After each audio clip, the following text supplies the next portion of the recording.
ओम श्री गणेशाय नमः। श्री आशुतोषाय नमः।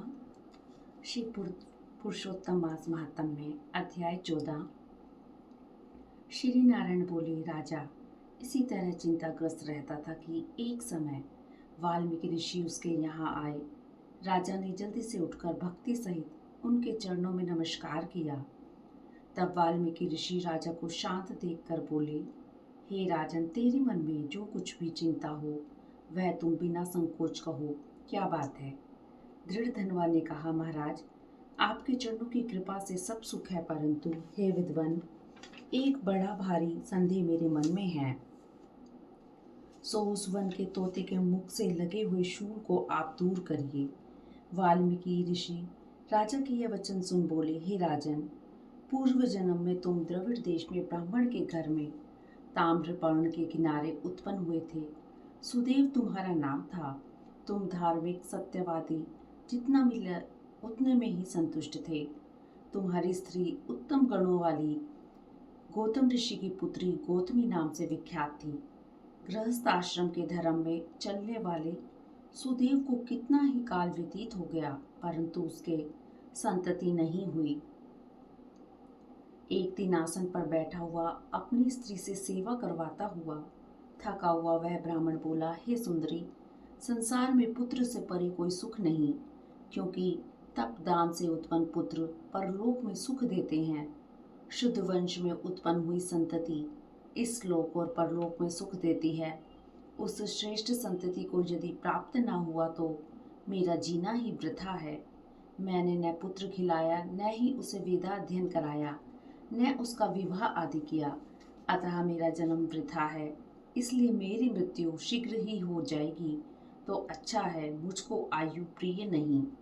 इस तरह अपने पति के वचनों को सुन उस सुंदरी के मन में अत्यंत दुख हुआ और वह बोली, हे प्राणेश्वर, ऐसे तुच्छ वाक्य मत बोलो।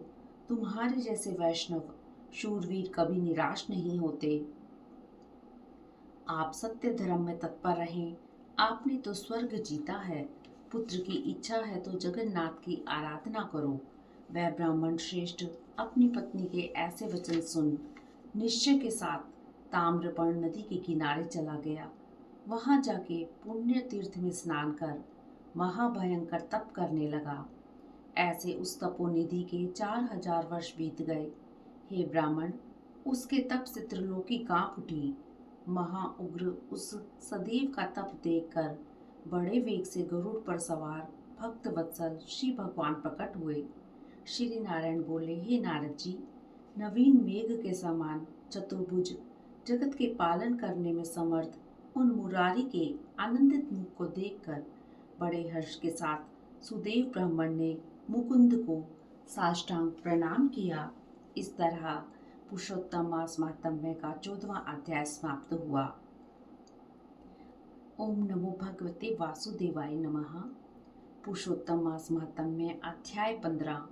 वाल्मीकि ऋषि बोले, इस तरह विष्णु की स्तुति कर ब्राह्मण सुदेव हरि के आगे बैठ गया। तब भगवान ऐसी स्तुति सुन मेघ के समान गंभीर वाणी बोले, हे वत्स, तुमने बड़ा घोर तप किया है, इसलिए जो इच्छा हो वर मांगो। सुदेव बोला, हे नाथ, जो आप प्रसन्न हुए हैं तो हमें एक श्रेष्ठ पुत्र दीजिए। इस तरह ब्राह्मण के वचन सुन श्री भगवान बोले, हे वत्स, पुत्र का सुख विधाता ने तेरे भाग्य में नहीं लिखा। मैंने तेरे भाल पट के सब अक्षर देखे हैं, परंतु उनमें 7 जन्मों में भी तुझे पुत्र का सुख नहीं है। भगवान के ऐसे व्रज प्रहार जैसे निष्ठुर वचन सुनकर जड़ से हुए वृक्ष की तरह वह ब्राह्मण पृथ्वी पर गिर पड़ा। गौतमी अपने पति को इस तरह पड़े हुए देखकर अत्यंत दुखी हुई और स्वामी को पुत्र के मुख से रहित देखकर रोने लगी। फिर वही स्त्री धैर्य धारण कर अपने पति को इस तरह बोली, हे नाथ, धीरज धारण कीजिए। उठो, जो विधाता ने ललाट में लिखा है वह सुख अथवा दुख अवश्य भोगना पड़ेगा। इस तरह उस स्त्री के तीव्र शोक से युक्त वचन सुन उत्पन्न दुख से कांपता हुआ गरुड़ विष्णु भगवान से कहने लगा, हे हरि, आप इस शोक सागर में डूबी हुई ब्राह्मणी को देखिए और पड़ते हुए आंसुओं से व्याकुल ब्राह्मण को देखिए। हे दीनबंधु, आपको भक्तों के दुखों को न सहने वाली दया कहाँ गई? श्री नारायण बोले, इस प्रकार गरुड़ के वचन सुन श्री विष्णु भगवान गरुड़ से अमृत समान वचन बोले, हे खगवर, इस ब्राह्मण को एक मनोगत पुत्र शीघ्र दे। इस तरह हरि के अनुकूल वचन सुनकर गरुड़ ने अति प्रसन्न होकर उस ब्राह्मण को अति सुंदर अनुरूप बालक दिया। इस तरह पुरुषोत्तम मास महात्म्य का 15वां अध्याय समाप्त हुआ। ओम नमो भगवते वासुदेवाय नमः। ओम नमो भगवते वासुदेवाय नमः।